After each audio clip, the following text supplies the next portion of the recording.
All right, guys, welcome back. We got another big buck to talk about. Trevor Bowling from Ohio, and he killed this 220-inch deer.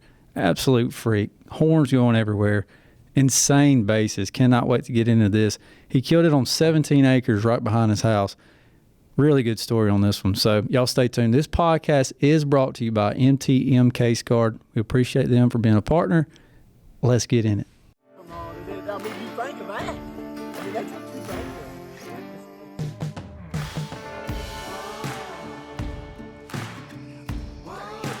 Boy, give me 5, boy.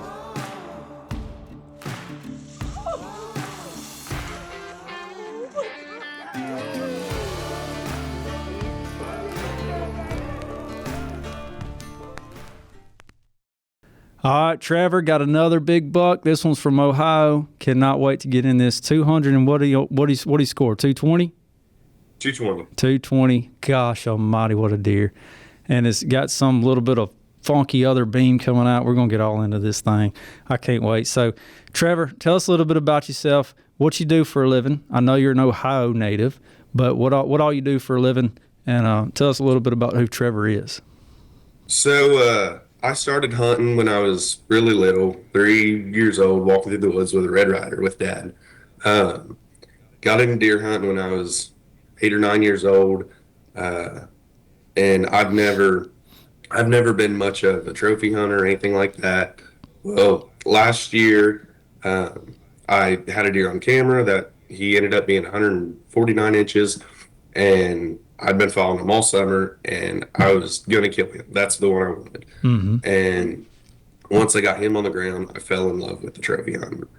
And I never dreamed of something like this, shooting one like this. Yeah. As far as what I do for a living goes, all summer long I was shoeing horses. And I quit that because I actually got an opportunity to go guide hunts for Triple O Outfitters over in Madison, Indiana. Heck yeah. So what I'm wanting to do for a living is be a guide. So I got that opportunity. I'm going to go guide for the whole month of November through the rut, and then kind of play the winter by ear. And then next summer, I'm going to go out to Wyoming for hunting guide school. And then after that, I got the opportunity to go guide for Paul Laney in Maine. There you go, man. For black bear. Congrats, I believe man. I'm going to take the opportunity. That's dream right there. I mean, and that horseshoeing's dangerous, man. I mean, you can get kicked pretty easy. I know we used to have horses, and we'd have them shoot and stuff, and that's a dangerous deal. I mean, that's a dangerous job. And then doing your dream job now, that's exciting, and it seems like you're going a little bit all over the place to do it. So congrats, dude. That is exciting. Thank you. So, Trevor, you got this property. Is this public? Is it private? And again, it seems like you're an archery hunter, correct? Yes, sir. Okay, so archery. But is this property that you've got in particular that you killed this deer on, was it public? Was it private? How many acres was it? So it's private ground. It is our 120-acre farm that we team rope and rodeo, and we have horses all over it, pastures all over it. We have 17 acres of woods that we can hunt, and we have a metro park on one side and ag fields on the other. So we're the only funnel between a perfect hiding spot where there's no hunting and a food source. So they use us as a good bedding area. But there's not a ton of ground right here to hunt. There's a real long strip. So you just got to make sure you're in the right place at the right time.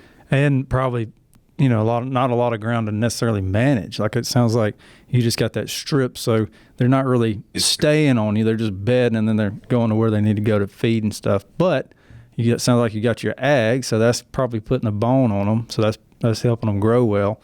Sounds like you're in a little honey hole. So technically, you said 17 acres of woods is all you're able to really hunt? Yes, sir. Wow. Okay, so that's a low amount of acreage in the grand scheme of it. A lot of people, they say 5 acres is low, which it is. Some people say 100 acres. It's all in the eye of the beholder who wants to say that. I made a post the other day talking about this Kentucky deer that was killed on like 140 acres, and I said the term only killed on 140 acres, and the amount of flack that I got on that 140 acres. If I had 140 acres, oh my Lord, I'd love to have that. And I'm like, well, in the grand scheme of it, though, that is, a couple 1,000-acre farm like some people are normally used to hunting. That is a lower amount. And it's hard to manage deer on that amount of property. I mean, 17 acres to try to take a deer on that is hard, especially a 220-inch deer. So that's impressive. I cannot wait to get into this. So tell us a little bit about this deer. Do you have any history with this deer? Is he just overnight here he was and you hunted him? So it's kind of funny how it started. The very first picture I have of him was by accident.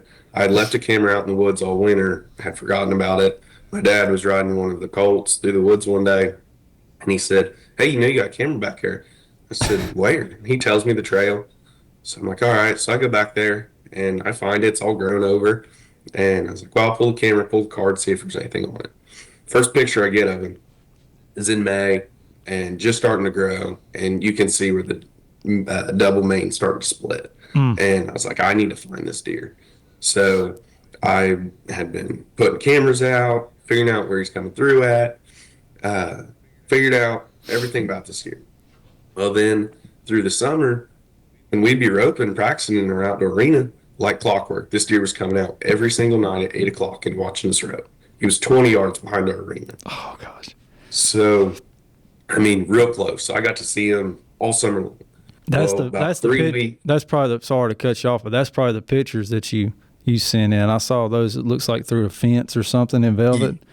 Yep, that's our cow my gosh. pasture, and my mom's a photographer, and she was actually taking pictures of us roping that night. Awesome. Turned around, saw him, and started taking pictures of him. Crazy, man. But about 3 weeks before. All right, guys, I want to take a quick break right there and talk about our partners over at Legendary Whitetails. If you're like me, you know layering up is key when the temps are dropping. That's why I'm pumped about our partnership with Legendary Whitetails.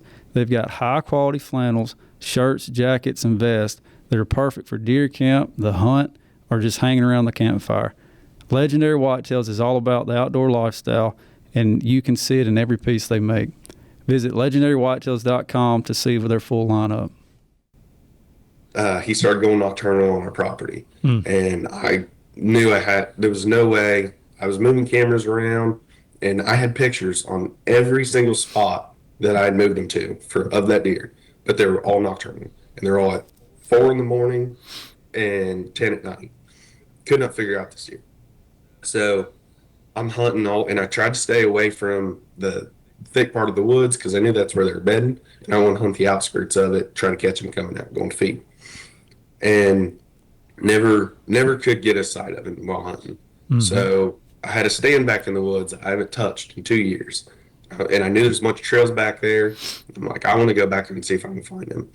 First night I hunted, a little buck comes through that I knew he was running with. I recognized it right away. So I froze, and sure enough, here he comes.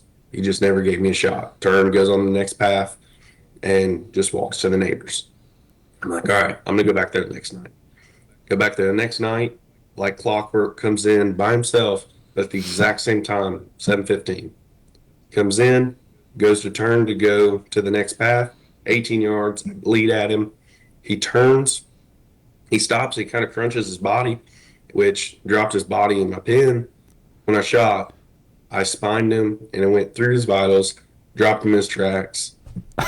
And so I never had to worry about tracking him, never had to worry about losing him, nothing like that. What the heck, man? So this is a quick little story. I mean, so what about your stand though? I mean, what are you hunting out of? A saddle? Do you have a lock on? What are you hunting out of?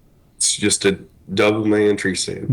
Tree stand. And so you're it sounds like you're on kind of obviously a travel corridor that he's on, and you're just cutting him off, going to bed or coming from bed. Wow. And this stand was actually the same stand that I shot my first deer out of when I was about 9 years old. How awesome is that? And how old are you now, Trevor? 19. 19. So dang, man, I assume you're in your 20s, but still, that's freaking awesome, dude. So you figured out his travel corridor, you got in where he's at. You got beans over here, whatever ag is being planted, and then you're basically in the middle of him. So that's the strategy of this one. So you spined him and he fell. Were you able to have to put another shot on him, or what'd you do there? I didn't need to. Is that an angle that went through his spine and to his offside lung. Got you. So it ricocheted down. I got you.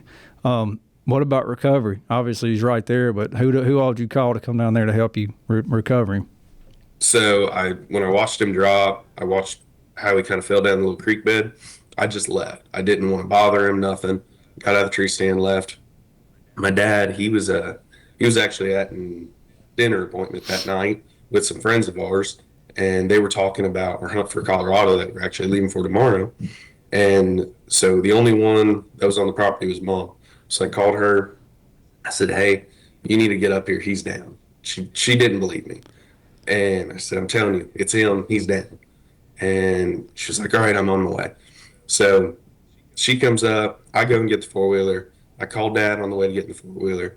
I said, "Hey, I just shot him." And he's like, "No way. I'll be there in 30 minutes." So I go get the four-wheeler, kind of hang out for a little bit. And then we go back in the woods, find him, get some pictures. Dad comes in. We get him taken care of, get him on the four-wheeler, take him up to the pasture where we can get better pictures. And then got on the road and got him to the processor. Golly, man. So, I mean, a 220-inch deer, though, I mean, you walk up to that, especially this other beam that's coming out. I mean, he's got some junk on his head. That's got to be breathtaking. I mean, especially for you. You've never, I mean, a 150-inch deer, it sounds like is all you've ever seen, right? I mean, Yes, that's substantial. I mean, you're talking about, I'm an extra 80, 90 inches or so, I mean, from what your biggest deer was. And then I'm sure your dad this probably beats your dad's biggest deer by far, right? He what? Does this deer beat your dad's biggest deer by far? Yeah. Last year, me and my dad both shot 149 inches. Wow. And then he, a couple years prior, he shot 155-inch 9-point. That's incredible, man. So any tips or tricks or anything that you want to share with the audience of kind of why you have your property set up like you do or why you hunt the way you do? Is there anything you want to share with the audience?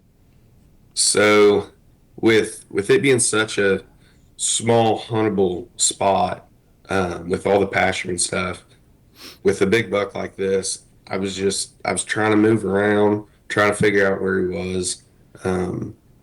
The biggest thing that I would have to focus on is not losing hope when it seems like they're going nocturnal and there's no way that you're going to get him. Right. And then using trail cameras to your advantage, getting in front of them, figuring out where they're at. We just covered this on an earlier podcast where making sure your wind's right, access, all of that matters so importantly. But 220 inches in your backyard, essentially, right behind your arena, I mean, my gosh, man. I mean, that does not happen all the time. I hope you realize that. Like, oh, my gosh, I hope it happens again, but that's going to be hard for you to top this. Absolutely. And I mean, I've never seen a 200-inch deer in person. I know. I didn't know what they looked like. And I mean, short of the ones that you see hanging on walls or on social media or anything like that. But when I started getting pictures this year, one of our buddies, he hunts big deer. And I sent him to him. I said, "Man, what do you think this thing scores?" I don't have any idea. He immediately calls me and he said, I've hunted a lot of big deer and I've never seen one like that. And he said, that's got to be a 220-inch deer. Oh, no. I was in disbelief. There's just no way. And sure enough. And you got him scored by Scott Beam. He's one of our Ohio scores. You've got Toby and Scott. And we've got a handful of others in Ohio that are really good too. But we do seem to be those are some of our two top most performing scores up there in that state. But Scott is a really good scorer, so he got his hands on him. I mean, do you remember any breakdown? What was the width of this deer? Was he doesn't seem super wide. He just seems like he's got a lot of mass and a lot of tines. All right, hey, I want to take a quick break right there. I want to talk about Timney Triggers. So since 1946, Timney Triggers has been providing hunters with unmatched accuracy through the world's finest triggers. I don't know if you've ever heard of them, but whether you're hunting big game, small critters, or something in between, Timney, I promise they have something made for you for whatever you're in target. Each trigger is proudly made in the USA, that's my favorite, and protected under a lifetime warranty. You can find your trigger today at timneytriggers.com. I'll put a link in the description. Please be sure to check them out. But Timney Triggers, made in the USA, doesn't get much better. He was 17 inches inside spread. It's a good width. I mean, it wasn't quite.